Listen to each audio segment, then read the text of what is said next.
ఏడుస్తున్నట్టుంది. కొట్టుకండి,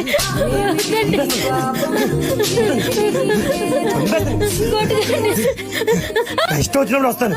మళ్ళీ ఇంకోసారి లేట్ అయిందని అడిగావా చంపేస్తాను.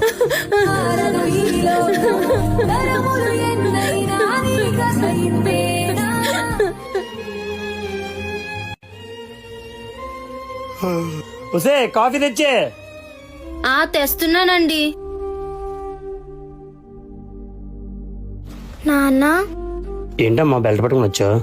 నాన్న ఈ బెల్ట్ తో నన్ను కొట్టండి నాన్న. నేను నిన్ను కొట్టడం ఏంట్రా, నువ్వు నా బంగారు తల్లివి, వెళ్ళి చదువుకో. అది కాదు నాన్న, నిన్న మీరు అమ్మని కొట్టారు కదా, రాత్రంతా ఏడ్చుకునే ఉంది. ఏడిస్తే?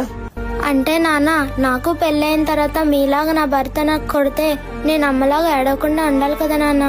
పాపం అమ్మ, వాళ్ళ నాన్న అప్పుడే కొట్టుంటే అలవాటే ఇప్పుడు ఏడ్చేది కాదు కదా నాన్న. అందుకే నాన్న, మీరిప్పుడు నన్ను కొడితే అప్పుడు నేను అమ్మలాగా ఏడవను. సారీ తల్లి, నన్ను క్షమించు. ఇంకెప్పుడు అమ్మను కొట్టనమ్మా. సారీ నాకు కాదు నాన్న, నువ్వు ఎంత బాధ పెట్టినా నీ ఆకలి తెలుసుకొని మిమ్మల్ని ఒక అమ్మలాగా చూసుకుంటున్నా మా అమ్మకు చెప్పండి నాన్న సారీ. సరేరా.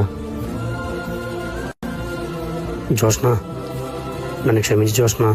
ఇకపై నీపై ఎప్పుడు చేయి చేసుకున్నా నా మీద ఒట్టు. ఏమండి